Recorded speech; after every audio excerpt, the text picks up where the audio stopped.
আজকে আমি আমার শাশুড়ির জন্মস্থান অ্যান্ড আমার হাজব্যান্ডের জন্মস্থান দেখতে যাব, যেখানে কিনা ওর শৈশব বেড়ে ওঠা।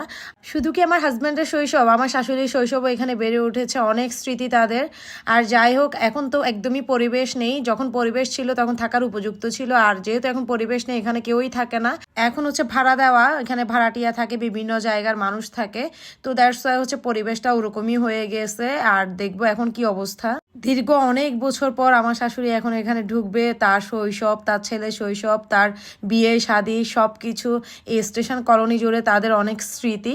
তো আজকে আমি জোর করেই চলে গিয়েছিলাম, আম্মু আমাকে নিতে চাচ্ছিল না, বলতেছে এখন আগের মতো ওই জায়গা নাই, আমি কাউকে চিনি না। লাগাইছে আমার শ্বশুর, দেখেন আজকে কত বড়, যে লাগাইছে সেই নাই। আজও তুমি এই নিম গাছের সাথে একটা ছবি তুলো তো। এটা হচ্ছে ওদের পিছনের গেট। তারপরে এই যে কত বছর পর আসছো না, একটা ফিলিংস কাজ করতেছে তোমার, একটা ফিলিংস কাজ করতেছে না তোমার? এই যে এখানে রুমগুলোতে কে থাকতো? এখানে খালি ছিল সব, এখন রুম হয়ে গেছে। এটা ওদের হাউস ছিল। তারপরে তোমার হাউস, এটা না, হাউস আমার পিছনে ছিল, এটা এখন বন্ধ।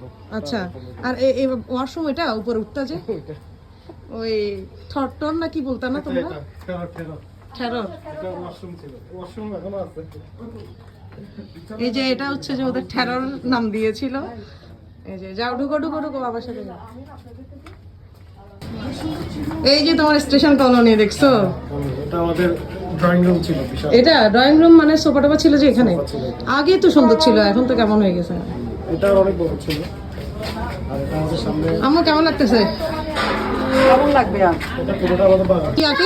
আসবাব, এই বাবা, তোমার বাবা এখানে খেলাধুলা করছে বেশি, ক্রিকেট খেলা। এখন ছেলেকে তার বেড়ে ওঠা জায়গাটা দেখাচ্ছে। এখন পরিবেশ পুরো চেঞ্জ হয়ে গেছে, এখন যেহেতু ওরা নিজেরা থাকে না, সব ভাড়াটিয়া থাকে।